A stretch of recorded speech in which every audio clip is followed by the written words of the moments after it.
नमस्कार, सुवर्ण मेजवानी ब्लॉग्समध्ये आपले स्वागत आहे. आज आपण अगदी 15 मिनिटात हलका फुलका नाश्ता कसा तयार करायचा तेही दोन साहित्यात त्याची प्रॉपर अशी रेसिपी बघणार आहोत. तर व्हिडिओ बघण्या अगोदर माझ्या यूट्यूब चॅनलला नक्कीच सबस्क्राईब करा आणि बेल आयकॉनला क्लिक करा. आणि जर का व्हिडिओ आवडला तर नक्कीच शेअर करा. तर इथे मी 1 कप रवा घेतलेला आहे. रवा हा आपण बारीकच घ्यायचा आहे. जाड रवा न घेता बारीक रव्याचाच इथं आपण ढोकळा बनवायचा आहे. तर 1 कप मी इथे रवा घेतलेला होता बारीक, तर त्यामध्ये 1 कप मी दहीही टाकून दिलेली आहे. दही ही खूपच आंबट अशी न घेता थोडीशी म्हणजे कमी आंबट राहील अशी घ्यायची आहे. आणि जर का तुम्हाला आंबट आवडत असेल तर आंबट दह्याचा देखील तुम्ही यामध्ये वापर करू शकता. आता त्याच कपाने ज्या कपाने आपण मेजरमेंट घेतलेलं आहे त्याच कपाने मी इथे अर्धा कप त्यामध्ये पाणी घातलेलं आहे. पाणी हे आपलं हे नॉर्मलच घ्यायचं आहे. अगदी गरम किंवा अगदी थंड असं काहीही नाही आहे. तुम्ही रूम टेम्परेचरवर जे तुमच्याकडे पाणी असेल ते त्यामध्ये घालायचं आहे. आता व्यवस्थित हे सगळं जिन्नस असं एकजीव करून घ्यायचं आहे, मिक्स करून घ्यायचं आहे. यामध्ये तुम्ही जर का तुमच्याकडे दही नसेल तर तुम्ही छाछ म्हणजे जे काही ताक असतं आपलं त्याचा देखील तुम्ही यामध्ये वापर करू शकता. आता हे सगळं काही आपण 2 मिनिटासाठी साईडला ठेवणार आहोत. आणि मग बघू शकता आपण 2 मिनिटानंतर आपलं हे जे साहित्य आहे ते व्यवस्थित असं फुललेलं आहे, एकजीव झालेला आहे. त्याचा टेक्स्चर देखील बघू शकता आपण. तर इथे मी 2 टेबलस्पून म्हणजे 1/4 कप एवढंच समजून चाला. तर एवढं मी इथे घेतलेलं आहे तांदळाचं पीठ. तर तांदळाचं पीठ हे आवश्यक आहे. नुसतं आपण जेव्हा रव्याचा ढोकळा बनवतो, जर का आपण नुसता रव्याचा ढोकळा बनवला, त्यामध्ये हे तांदळाचं पीठ नाही घातलं, तर ते आपलं असं रवा म्हणजे त्याचे दाणे-दाणे निघतात. तर तसं न करता 2 टेबलस्पून तांदळाचं पीठ घालायचंच आहे. 2 नसेल तर 1 टेबलस्पून जरी घातलं तरी भरपूर आहे. तर इथे मी ते पीठ घातल्यानंतर चवीनुसार मीठ टाकून घेतलेलं आहे आणि व्यवस्थित असं एकजीव करून घेतलेलं आहे. आता आपण त्याची कन्सिस्टन्सी बघायची आहे. जसं ढोकळ्याचं पीठ असतं, त्याच्यापेक्षा रव्याचं पीठ थोडंसं घट्ट राहील. म्हणजे इडली बॅटर समजू शकतो आपण. जसं इडलीचं पीठ असतं तसंच. तर इथे आपण त्याची बॅटरची कन्सिस्टन्सी अशी ठेवायची आहे. आता व्यवस्थित हे सगळं व्यवस्थित असं मिक्स करून घ्यायचं आहे. आता थोडं-थोडं पाणी घालत आपण आपल्याला अंदाज येईलच, की किती घट्ट किंवा किती पातळ करायचं आहे म्हणून.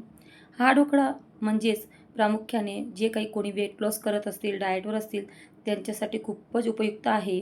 अगदी 15 मिनिटाचा आत तयार होतो. आता यामध्ये तेल घातल्यानंतर एकीकडे मी पाणी अगोदरच गरम करायला ठेवलेलं आहे. नेहमी एक गोष्ट लक्षात ठेवायची आहे, जेव्हा काही आपल्याला ढोकळा शिजवायचा आहे, ढोकळ्यामध्ये सोडा किंवा इनो घालण्याच्या अगोदरच आपण पाणी हे उकळायला ठेवायचं एका पसरट भांड्यामध्ये, ज्यामध्ये आपण ढोकळा हा शिजवणार आहोत. तर एकीकडे मी पाणी हे गरम करायला ठेवलं आहे. ते कसं होतं, काही-काही लोकांचा ढोकळा हा खाली बसतो आणि कच्चा राहतो. तर त्याचं मागचं कारण हेच, जेव्हा आपण त्यामध्ये सोडा किंवा इनो टाकतो, त्याचं ते ॲक्टिव्हपणा सुरू होऊन जातो आणि आपण काय करतो, नेमक्या टायमाला आपण गरम पाणी करायला ठेवतो आणि नेमक्याच टायमाला आपण ढोकळा देखील शिजवायला ठेवलेला असतो. मग त्याचं जे काही क्रियाविधी असते, ती क्रिया म्हणजे जी काही शिजायची क्रिया असते ती आपली ही म्हणजे ती ऑलमोस्ट झालेली असते. तर त्याच्यामुळे आपला ढोकळा हा वरती-वरती फुगलेला दिसतो आणि खाली असा कच्चापणा दिसतो. तर तसं न करता अगोदर आपण हा ढोकळा असा शिजायला ठेवायचा. अगोदर पाणी गरम करायचं आणि मगच त्या कढईमध्ये आपण ढोकळ्याचं भांडं ठेवायचं आहे वरून असं टाईट असं झाकण झाकायचं आहे. इथे बघू शकता आपण आपला ढोकळा अगदी फ्लफी असा शिजून झालेला आहे. वरती मी मिरची पावडर टाकलेली होती. तुम्हाला नसेल टाकायचं तर तुम्ही नाही पण टाकू शकता.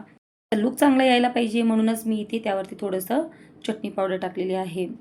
तर आपला ढोकळा हा ऑलमोस्ट शिजून झालेला आहे. अगदी सुंदर असा फ्लफी झालेला आहे. बघू शकता आपण. तर इथे आपला हा ढोकळा असा शिजलेला आहे. अगदी 15 मिनिटाच्या आत आपण हा ढोकळा तयार केलेला आहे खरंच. आणि मी तुम्हाला हा व्हिडिओ खूपच कमी टाईममध्ये दाखवत आहे. कारण खूपच लाँग व्हिडिओ होईल आणि ते तुम्हाला बघायलाही आवडणार नाही. म्हणून तर थंड झाल्यानंतर आपल्या या ढोकळ्याला व्यवस्थित असे कट करून घ्यायचे छोट्या-छोट्या पीसेसमध्ये. मस्तपैकी स्क्वेअर तुमच्या आवडीचे शेप तुम्ही या पीसेसला देऊ शकता, ढोकळ्याला देऊ शकता. अगदी असा फ्लफी झालेला आहे, स्पंजी झालेला आहे. तर बघता क्षणी खाऊसा वाटतो. आणि वेट लॉस करणाऱ्यांनी, लहान पोरांना, त्याचबरोबर म्हाताऱ्या लोकांना ज्यांना चावता येत नसेल त्यांच्यासाठी तर खूपच फायदेशीर आहे. तर तुम्हाला ही ढोकळ्याची रेसिपी कशी वाटली? नक्की मला फीडबॅकमध्ये कळवा. त्याचबरोबर त्यासाठी तडका कसा तयार करायचा ते देखील मी तुम्हाला इथे दाखवणार आहे. तर तडक्यासाठी मी एक पॅन घेतलेला आहे छोटासा. त्यामध्ये मी तडका पॅनमध्ये थोडंसं तेल टाकून झाल्यावर मिरच्या तळून घेतलेल्या आहेत. तर थोडीशी जाडसर मिरची घ्यायची जेणेकरून ती कमी तिखट लागेल.